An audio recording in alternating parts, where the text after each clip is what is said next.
Okay, 920 Miracles community, buckle your seatbelts. This is a powerful lesson. I choose the second place to gain the first. I've been on this now for about 90 minutes. This is so powerful for you to really experience that wisdom today that you are seeking, those answers that you're seeking. My mentor, Bill Gothard, said wisdom is the ability to see and to choose the highest possible goals together with the surest means of obtaining them. And that's where inner wealth is. I choose the second place to gain the first. That's the title out of the lesson today. And I really love A Course in Miracles. I got to change the title for YouTube, Awaken to Who You Really Are, because this paradoxical language I love it. It really gets your attention because it dismantles the conventional thought patterns. I want to do that today. This is going to be about 20 minutes. If you don't have time, come back because I want to rock your world. Seriously, you need to be shaken up to really get to who you really are. Challenge you to see beyond the surface of words and concepts so you can awaken to the deeper truth of oneness and love, your inner wealth, your inner abundance. The revelation that true abundance isn't something we seek outside of ourselves. It's the inner wealth of oneness and love already with you, wanting to be recognized and shared. The life Jesus promised in fullness when you awaken to who you truly are. Folks, I tell you, if you haven't heard me before, it took me 62 years to find this, been enjoying it the last 9 years, followed a Christianity, evangelical Christianity, never had the concept looking backwards. Life can only be understood backwards, got to be lived forwards. Didn't understand a second of abundance, and yet I made millions and millions and millions of dollars. How is that?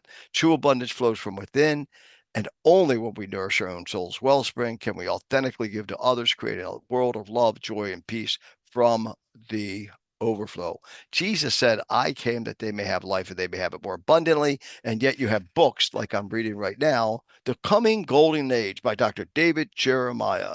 31 ways to be kingdom ready. And he talks about Armageddon and the world's going to blow up. Come on, guys. This is enough is enough. You know, I choose the second place to gain the first. And you know what? I don't mean to be critical, but truth is truth. And that's not what our soul intelligence tells any of us. When you read that book, your soul intelligence is screaming out, oh, no, it really can't be that way, can it?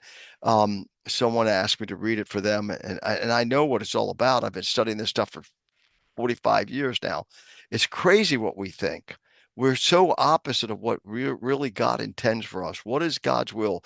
Your soul, your mind, your will, and emotions is like your thumbprint, your DNA, and it is telling you you want peace, you want joy, you want love. So why aren't we getting it sometimes? What seems to be the second place is first. For all things we perceive are upside down until we listen to the voice of God. And folks, that's your soul intelligence. That is that inside out voice saying, hey, I don't know, this doesn't feel good.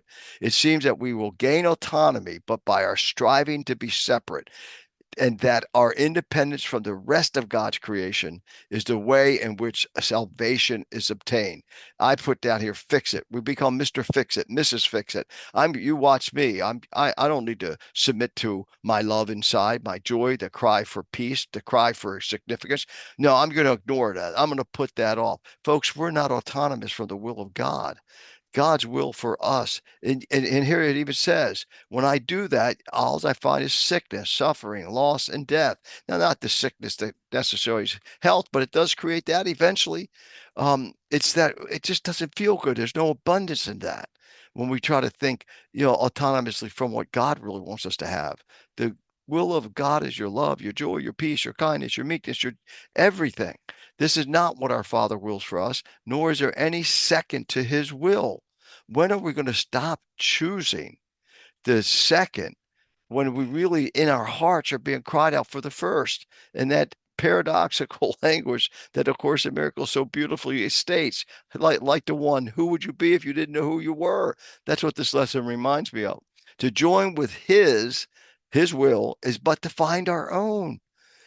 And since our will is his, it is to him that we must go to recognize our will. And this is where I put wisdom, to wisdomology, taking your time, taking your experiences in life, taking the lack of fulfillment, that you may have experienced and say, wait a minute, that's not what God's will is. God's will for me, there is no will but yours. God's, there is no will but yours. And I am glad that nothing I imagine contradicts what you would have me be. love, joy, peace, kindness, meekness, gentleness, temperance, I mean, come on. It is your will that I be wholly safe, eternally at peace. And practically, how does this work out? If you're in a situation, I do a lot of work with couples. The first week and a half we're working together, it's like heaven. The angels are singing, the bells are going off because all these things are solved, and yet they go right back into it. They keep going back and choosing the second to try to accomplish the first. Oh, we got to heal back up now. Then it comes back. And it takes a minimum of 3 months to flush out just all the ugly that where we keep going to our own wills versus God's will, the source's will. So it is your will that I be wholly safe, eternally at peace, happily share that will which you, my Father, gave as part of me. Folks, it is in you. Look, true autonomy is not separation. It's about deep connection with the source. If you have one aggravation in your life today, you're not connected. You're connected to the source, but you're choosing the second part.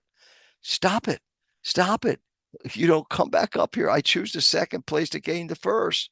And stop choosing the second place. Stop playing second place. Stop playing small. Striving to be independent from God and his creation, that's what happens. This is what this is about. Striving to be independent from God, his the source and his creation. We actually don't know. We fight against love. We fight against joy. We fight against peace. We fight against kindness. We fight against the 920. Everyone says, what does 920 mean? It means peace and goodwill. The angels announce at the birth of Christ to the shepherds, peace and goodwill to all. Why don't we have it? Because we look to the messes created by his creation. We stay in them for 20 years without going to our own peace and insisting that the will of God come out, pardon me, that the will of God come out in our life, love, joy, peace, in our relationships. And we put up with it. Because we're choosing the second part. We're taking second place. We're sitting in back of the bus.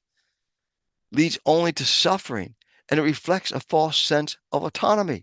I'm not worried about bigotry against anyone else as much as I am you having bigotry against yourself. You're taking second place. You're treating yourself like you're second place. True freedom and fulfillment come from aligning completely with God's will, which is our highest good, our salvation. And what is God's will? Love, joy, peace, goodness, kindness, gentleness, temperance, long suffering. The list goes on and on and on. Choosing the second place means prioritizing our connection with source above all else, not by losing ourselves in others and the messes and all the other stuff we got going on in our life, not by losing ourselves in others, but by becoming so attuned to God's wisdom within us that we naturally radiate light and love to the world, and that we just live in a peaceful state, but a powerful state. It's not about passive and sitting in the corner sucking your thumb. It's about getting up and changing all things. Wisdom did not send us into the world to be changed by anything, but to change all things while we're here. This is not self-sacrifice, but self-mastery. Self-mastery is what this is all about to reach your inner worth. Uh, as seen in the biblical call for husband, I put this here intentionally. There's a verse in the scriptures. It says, husbands, love yourselves as Christ loved the church and gave himself for it. What does that mean? It doesn't mean that you go lose yourself for others. It means that becoming so aligned with divine purpose of love that your very being becomes only love and a blessing of all. That's all you think about all day long is just love and present moment and wisdom. See, what Christ gave himself over was to the cross, right? As a sacrifice. But you don't go sacrifice yourself for your wife and your blood and your happiness and all that. No, just the opposite. You go to the source of all love because that's the only place love is, a source. And if you're not sensing love in everything in your relationship, every single thing, if it's not of the soul, then it's going to be turmoil. It's going to be all the things that described. Of course, the miracles just described. And that's not what we want, and that's not what God wants. But why do we keep getting it back? Because we're choosing the wrong part. We're trying to, make something out of something that's not there. Focusing only on your connection to source, time and wisdom benefits humanity the most. For in truly knowing and loving God, we fulfill our purpose and uplift all creation. See, folks, this is what it's all. Now, here's all the books of wisdom. This is, let's just run through these. Uh, Humble yourselves, therefore, under God's mighty hand. Now, see, we think this is giving up this, giving up that, or we're so, and we always want to think about our past, the mistakes I made. We think that that's humbling. No, it's just the opposite. That's arrogance if you think about your past. It's arrogance if you don't forgive yourself. It's arrogance if you're picking on your ex. It's arrogance if you go out on social media and say, oh, let me tell you what happened to me. That's arrogance. That's not humbling. Humble yourselves, therefore, under God's mighty hand, that he may lift you up in due time. Cast all your anxiety on him because he cares for you. And yet we live like no one cares. We got to shake ourselves, awaken to who you really are. Look at all these books of wisdom. Look, and do not walk upon the earth arrogantly.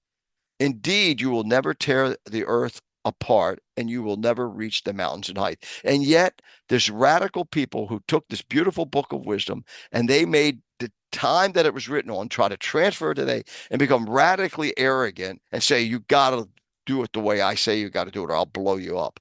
Come on. And yet there's other people so beautiful in Islam that do nothing but serve mankind because they truly understand this. And look, and we us, I followed Christianity for these 35 years, evangelical Christianity, didn't know an ounce of abundance in my life. And yet I made millions of dollars and I had this and I was called successful and all nonsense. What we do, us followers of these books, what we do with these beautiful books of wisdom, right? Um, and yet the anxiety that I lived with, right? The anxiety when I was climbing the top of all the mountains and stuff, and how that destroyed all the beauty of the abundance that was given to me inside. That's why I started this thing with Twisdomology, taking my time, my experience, my wisdom, put together, and go, wait a minute, does it make sense? Look at these. This is so powerful. He who is free from ego, who is humble, who has a forgiving nature and is pure of heart, that person is dear to me. To conquer oneself is greater task than conquering others. The Lord's humble servant bows at his feet. This is how the Lord preserves his honor. What does the Lord require of you but to act justly, to love mercy, to walk humbly with your God? Folks, this is not really doing. This is not doing. This is just being who you really are. And he's saying, stop being who you're not. Stop being, I love A Course in Miracles. Who would you be if you didn't know who you were? When we are in the service of your fellow beings, you are only in the service of your God. You see, we're here to save the world by knowing who we really are, saving it from insanity. The sage stands behind, thus he is ahead. He is detached, thus as one with all through selfless action, he obtained fulfillment. Do you see? You get that paradoxical thing that's going on here? Get beyond your words, get beyond your circumstances, get beyond all the fake illusions in your life that there's something wrong, which you're thinking something's wrong creates all the stuff that's wrong. You were sent here to be changed by nothing but to change all things. Be not content with showing friendship in words alone. Let your heart burn with loving kindness for all who may cross your path. What seems to be the second place is first. Again, this is the one we're on right now. For all things we perceive are upside down until we listen to the voice of God. Until we listen to the voice of God, it's that soul intelligence that's saying, awaken to who you truly are. Awaken to who you truly are. The master said, the gentleman does not compete. Oh, yeah. Okay, this is the great one. The gentleman does not compete. Yet, if he must, he competes like a gentleman in archery. He he bows in deference, steps back, drinks the ritual cup. In this way, he retains dignity. He who is humble and follows the path of righteousness is adorned with the ornament of wisdom and nonviolence. The meek shall inherit the earth, so says the scriptures. In Shinto, humility is reflected in reverence for the spirits and acknowledging humanity's smallness in the grand design of nature and the divine. Ogmandino's the 10 scrolls. I will make others feel important in my presence by humbling myself and placing their needs above my own. Wow. Now, that doesn't mean that you're codependent and that you give up what your soul intelligence is crying for. This means in service. It means in service that I listen. I just shut my own little chatterbrain down so I could care about you.